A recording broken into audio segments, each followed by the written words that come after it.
ખાવા ન મળે તો ભીખ માગીને ખાય, પણ ભગવાનનું નામ ના છોડી શકે.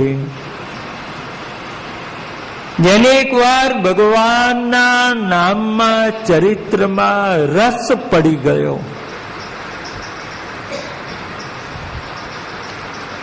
સુખ દુઃખ, ઘર બાર, સ્ત્રી પુત્રા બધા જ દ્વંદ્વોને છોડી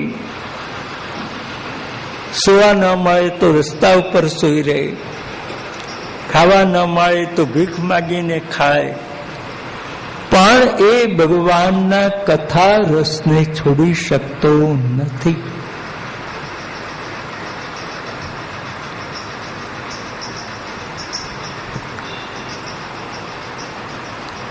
ભિક્ષુચર્યામ ચરંતી.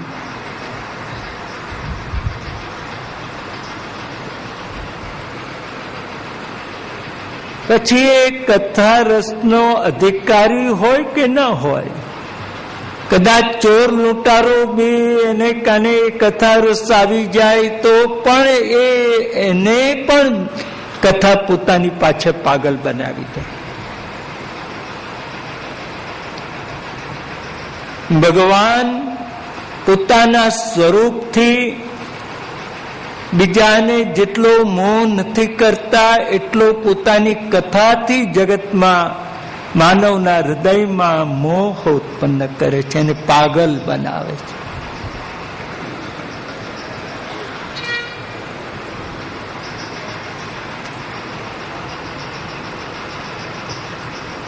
એકવાર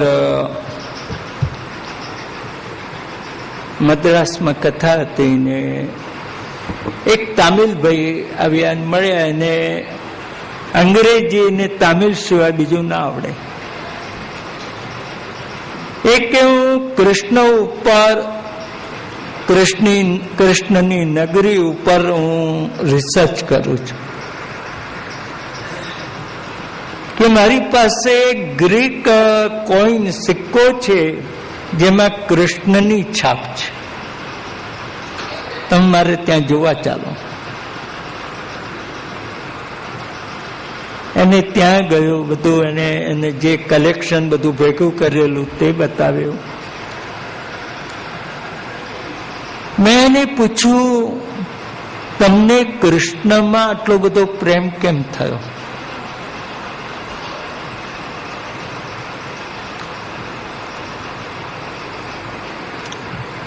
એના દર્શન કરવાથી કે મંદિરમાં જવાથી કે તમને પ્રેમ કઈ રીતે થયો? તો એણે મને કહ્યું કે મેં ડોંગરી મહારાજનું ભાગવત વાંચ્યું, એમાંથી થયો. એટલે મારી નવાઈ વધી, ભાઈ એમનું ભાગવત તો હિન્દી કે ગુજરાતીમાં છે ને તમને તો તામિલ કે અંગ્રેજી સિવાય બીજું આવડતું નથી, તો તમે એ વાંચ્યું કઈ રીતે? એટલે એના ઘરમાંથી એ લઈ આવ્યો પુસ્તક, જેનો તામિલ ભાષામાં અનુવાદ હતો આખો કથાનો. જેમ ગુજરાતી હિન્દીમાં, તો એનું તામિલમાં. આ વાંચીને મને કૃષ્ણમાં પ્રેમ થયો. ત્યારે મને આ શબ્દો આવ્યા યાદ કે ભગવાનની કથા એ કૃષ્ણમાં પ્રેમ કરાવે છે. ભગવાન પોતાના સ્વરૂપથી જેટલું આકર્ષણ નથી કરતા, એટલું ભગવાન પોતાની કથા દ્વારા આ જગતના જીવોનું આકર્ષણ કરે છે.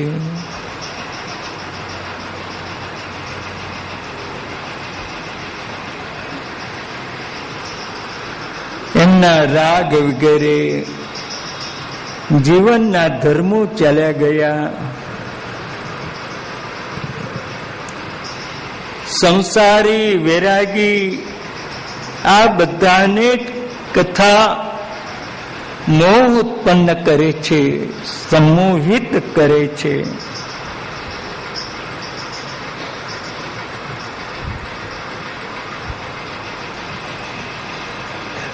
અને લોકો ભીખ માગી પોતાનું જીવન વિતાવે છે.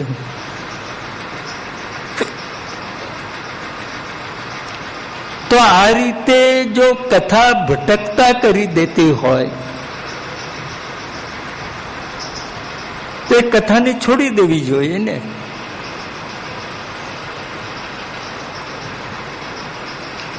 પણ એકવાર કથાનો રસ લાગ્યા પછી છોડવી બહુ કઠિન છે.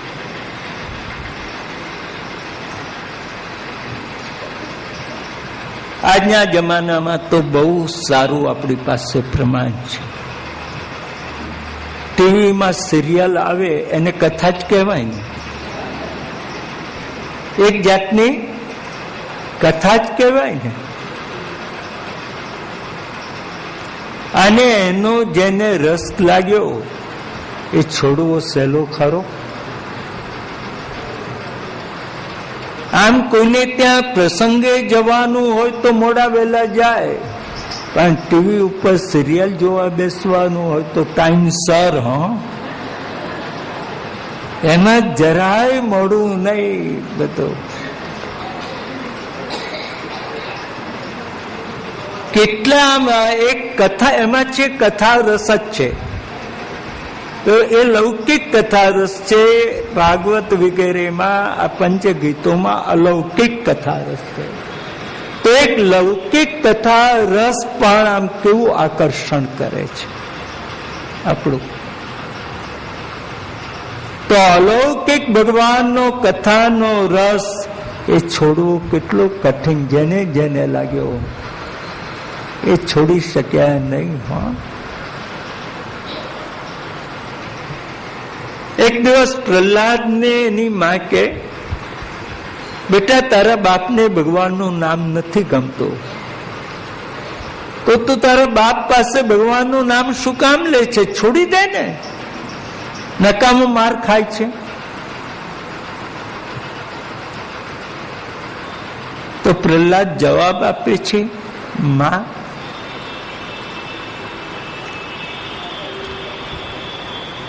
મેં ભગવાનના નામનો એક મહેલ મેળવ્યો, એટલે ઘર મેળવ્યું. હવે આપણે સુંદર આમાં ઘર મેળવીએ, બહુ સરસ, અને ઘરમાં મચ્છર થાય તો મચ્છરના ત્રાસથી ઘર છોડી દઈએ ખરા? શું નિર્ણય? ઘર ના છોડીએ. એ તો આપણે આમ ઉડીને આમ સુઈ જઈએ ગુટપુટ થઈને, ને પેલું મચ્છર આવે આમ ટપલું મારીએ, એને ઉડવું હોય તો ઉડી જાય, મરવું હોય તો મરી જાય, પાછા આમ સુઈ જઈએ આપણે. તો માં બહુ સરસ મેં ભગવાનના નામ રૂપી આ મંદિર એટલે ઘર મેં મારા જીવન માટે મેળવ્યું. એમાં મચ્છર જેવો મારો બાપ, એ ગમે એટલો ગણગણાટ કરે એટલે કોઈ મચ્છરના ત્રાસથી ઘર ન છોડી દે, તો હું મારા પિતાના ત્રાસથી ભગવાનનું નામ કેવી રીતે છોડી દઉં?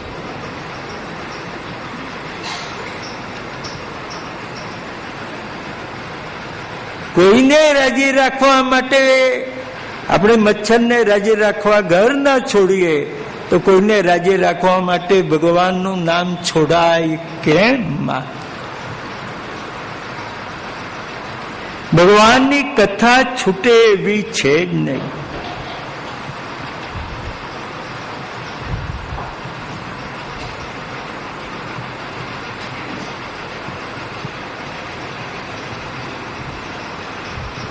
તો પુષ્ટિ માર્ગમાં પણ ઉપનિષદના વચનો, શ્રુતિઓના વચનો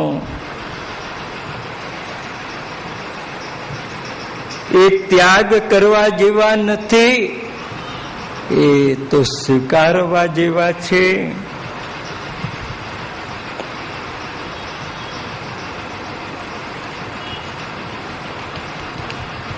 હવે એક